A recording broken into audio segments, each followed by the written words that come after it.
Macaroni में ketchup डालें और कमाल देखें। थंबनेल तो आप लोग पढ़ ही चुके होंगे।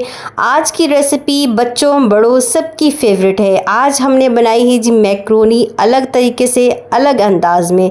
अगर आपको मेरी ये रेसिपी पसंद आए और अगर आपने अभी तक मेरे चैनल को सब्सक्राइब नहीं किया तो फटाफट से सब्सक्राइब कर लें और साथ में बेल आइकन को प्रेस कर लें ताकि नेक्स्ट टाइम ऐसी मज़ेदार वीडियो जब भी अपलोड करूँ आप सब बहन भाइयों तक पहुँच जाए।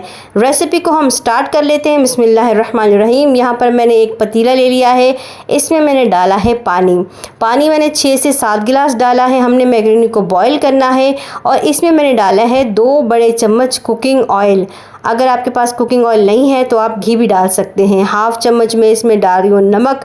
अब हम क्या करेंगे, सिंपल पानी को हमने बॉईल कर लेना है। यहाँ देखिए जी हमारा पानी जो है वो बॉईल हो चुका है। जब पानी बॉईल होना स्टार्ट हो जाए उस पॉइंट पे हम यहाँ पर मैक्रोनी डाल देंगे। मैंने यहाँ पर 2 कटोरी मैक्रोनी ली है, आप अपने हिसाब से जितना चाहें इसमें डाल सकते हैं। इसके बाद क्या करेंगे, चम्मच को चलाएंगे ताकि सारी पानी में अच्छे तरीके से घुल जाएं। इसके बाद हम दूसरी तरफ इनको रख देंगे और अच्छे तरीके से बॉईल कर लेंगे। ठीक हो गया जी, हमने इसको कर दिया साइड पर। यहाँ पर मैं ले लिया है एक कढ़ाई, इसमें डालेंगे हम 1 कप कुकिंग ऑयल। छोटा वाला कप आपने कुकिंग ऑयल का डालना है। इसके बाद मैंने इसमें शामिल किया है जी हरी प्याज। हरी प्याज इस रेसिपी को बहुत ही ज़्यादा मज़ेदार बना देता है। आपने यहाँ पर हरी प्याज शामिल करना है। आधी प्याली मैंने हरी प्याज की ली है। अगर आपके पास हरी प्याज नहीं है तो आप दूसरे प्याज भी इसमें शामिल कर सकते हैं। अच्छे तरीके से हमने इनको पकाना है, हल्का सा हमने इनको रोस्ट करना है, हल्का सा ब्राउन करना है। यहाँ देखिए ये हल्के से ब्राउन हो चुके हैं, अपना कलर जो है वो चेंज कर चुके हैं। इस पॉइंट पे मैं इसमें डाल रही हूँ चिकन बोनलेस। यहाँ पर तकरीबन आधा पाव के करीब मैंने चिकन बोनलेस ले लिया है और इसको इसमें शामिल कर देंगे। अच्छे तरीके से प्याज़ों में हमने चिकन बोनलेस को भून लेना है ताकि इसकी जो स्मेल है वो ख़त्म हो जाए। पूरी रेसिपी को वॉच कीजिएगा, हर स्टेप को फॉलो कीजिएगा। आपकी रेसिपी बहुत ही इंटरेस्टिंग और बहुत ही ज़्यादा मज़ेदार बनेगी। अगर आप वीडियो को स्किप करके देखेंगे तो आपकी रेसिपी ख़राब भी हो सकती है। इसके बाद यहाँ पर मैंने देखिए 1 चम्मच अदरक लहसुन का पेस्ट ले लिया है, ये हम इसमें शामिल कर देंगे। अगर आपके पास अदरक लहसुन का पेस्ट नहीं है तो इस पॉइंट पे आप अदरक लहसुन चॉप करके डाल सकते हैं, क्रश करके डाल सकते हैं और सिर्फ लहसुन भी इसमें शामिल कर सकते हैं। ठीक हो गया जी। और यहाँ पर मैंने 2 टमाटर लिए हैं, इनको मैंने मोटा मोटा काट लिया है। इन टमाटरों को हम इसमें शामिल कर देंगे और अच्छे तरीके से हम इसे मिक्स कर देंगे। मिक्स अच्छे तरीके से करेंगे ताकि अच्छे से इसका चिकन और जो है टमाटर और लहसुन अदरक जो है आपस में भुन जाए। ठीक हो गया जी। उसके बाद हम इसमें कुछ डालेंगे मसाले कुछ यूँ हैं, आधा चम्मच लाल मिर्ची है, 1 चम्मच भर के चिकन पाउडर है और हस्बे ज़ायका नमक है। बस यही मसाले हम इसमें डालेंगे, इसके अलावा और कुछ भी नहीं डालेंगे। अच्छे तरीके से हल्का हल्का टमाटर को हम मैश कर लेंगे। पूरे टमाटर आपने मैश नहीं करने हैं क्योंकि टमाटर हमारी रेसिपी में नज़र आने चाहिए, बहुत ही ज़्यादा खूबसूरत लगते हैं। तो आपने हल्का हल्का टमाटर को मैश करना है, ज़्यादा मैश नहीं करना। अच्छे तरीके से हमने इनकी करनी है भुनाई ताकि सारे मसाले सारी मिर्चें जो हैं वो अच्छे से भुन जाएं। मैं हमेशा आपसे यही कहती हूँ कि भुनाई बहुत ज़रूरी होती है मसाले की। इसके बाद यहाँ पर मैंने कुछ सब्जियाँ ली हैं, जैसे कि मैंने 1 कप जो है वो शिमला मिर्च ली है और 1 कप मैंने बंद गोभी ली है। गाजर मुझे नहीं मिली थी, अगर आपके पास गाजर हो तो आप वो भी डाल सकते हैं। सब्जियाँ आप अपनी पसंद की डाल सकते हैं, जितनी चाहे इसमें शामिल कर सकते हैं। मटर शामिल कर सकते हैं, आलू शामिल कर सकते हैं, आप जितनी वेजिटेबल्स चाहें इसमें शामिल कर सकते हैं जो आपको पसंद है। सारी सब्जी हमने इसमें डाल देनी है और अच्छे तरीके से हमने इसको मिक्स कर देना है। इसके बाद यहाँ पर 2 बड़े चम्मच मैंने वाइट सॉस लिया है, 2 बड़े चम्मच मैंने सोया सॉस और 2 बड़े चम्मच मैंने चिली सॉस। तीनों सॉस जो है वो मैंने 2-2 बड़े चम्मच इसमें शामिल कर दिए हैं। ये हम इसमें शामिल करेंगे।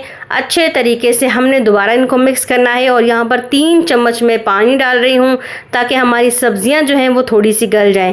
यहाँ पर एक पॉइंट है समझने का, सब्जियों को आपने पूरा नहीं गलाना है, हल्का सा हमने इनको बस सॉफ्ट होने देना है।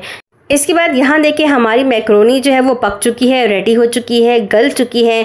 अब सिंपल हम क्या करेंगे, इसको स्ट्रेन कर लेंगे, हम इसका पानी अलग कर लेंगे और अपनी मैक्रोनी जो है वो अलग कर लेंगे। ठीक हो गया जी। और यहाँ देखिए हमारा मसाला भी रेडी हो चुका है चिकन का और हमने इसको तकरीबन 2 से 3 मिनट जो है ढक्कन बंद करके छोड़ दिया था ताकि सब्जियाँ थोड़ी सी सॉफ्ट हो जाएँ। सब्जियाँ प्रॉपर तरीके से आपने नहीं गलानी, बस हल्का सा इनको सॉफ्ट कर देना है। इसके बाद जो मैक्रोनी हमने ली है वो इसमें डाल देंगे। बिस्मिल्लाह बिस्मिल्लाहिर्रहमानिर्रहीम। और माशाल्लाह मैक्रोनी देखिए कितनी ज़्यादा खूबसूरत लग रही है। यहाँ पर मैक्रोनी के हवाले से आपको एक छोटी सी टिप दूंगी, जब भी आप मैक्रोनी को बॉईल करेंगे उसके बाद छान लेंगे, फिर उसके बाद आपने इसको नल के नीचे थोड़ा सा रख देना है, ऊपर से पानी चला देना है। इससे क्या होगा कि मैक्रोनी की जो चिपचिपाहट है वो ख़त्म हो जाएगी, वो जुड़ेगी ही नहीं आपस में, और दाना जो है वो एक एक अलग अलग होगा। जैसे कि आप लोगों को इस वक्त वीडियो में नज़र आ रहा है कि दाने जो हैं इसके मैक्रोनी के पीसेस जो हैं वो बिल्कुल अलग अलग हैं। अच्छे तरीके से हमने इसको मिक्स कर लेना है। उसके बाद यहाँ पर मैं ले लिया है 4 चम्मच केचप और इसमें मैंने डाल दिया है पानी, हाफ कप पानी है और 4 चम्मच केचप है। इसको अच्छे तरीके से हमने मिक्स कर देना है। मिक्स करने के बाद हम इसमें शामिल कर देंगे।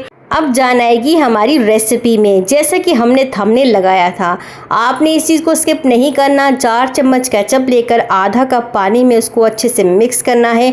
इसके बाद बिल्कुल लास्ट में आपने इसको ऐड कर देना है। इसको स्किप बिल्कुल भी नहीं कीजिएगा, क्योंकि यही रेसिपी की जान है और यही रेसिपी को बहुत ही ज़्यादा मज़ेदार बनाते हैं।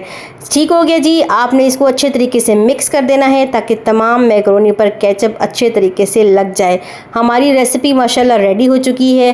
अब सिंपल इसका आपने ढक्कन बंद कर देना है। 2 से 3 मिनट इसको छोड़ देना है, लेकिन आंच को आपने बिल्कुल लो रखना है। आंच को तेज़ नहीं करना, अगर तेज़ आंच करेंगे तो ये नीचे से जल जाएगा। ठीक हो गया, ढक्कन हमने बंद कर दिया। तो मिलते हैं 2 से 3 मिनट बाद। ये देखिए जी, माशाल्लाह माशाल्लाह हमारी रेसिपी रेडी हो चुकी है। आप मैक्रोनी चेक करें, आप चिकन चेक करें, आप वेजिटेबल चेक करें, कितनी ज़बरदस्त रेसिपी बनी है। इस रेसिपी को ज़रूर ट्राई कीजिएगा। इंशाल्लाह ये आपके और आपके बच्चों को बहुत ही ज़्यादा पसंद आएगी। रेसिपी अगर पसंद आए तो अपने प्यारों के साथ शेयर करें, लाइक करें और प्यारा प्यारा कमेंट कर दें। अपना बहुत सारा ख्याल रखें, दुआओं में याद रखें, दूसरों को हकूक़ अदा करते रहें, नमाज़ पढ़ते रहें और अपने अल्लाह को राज़ी करते रहें। अल्लाह हाफ़िज़।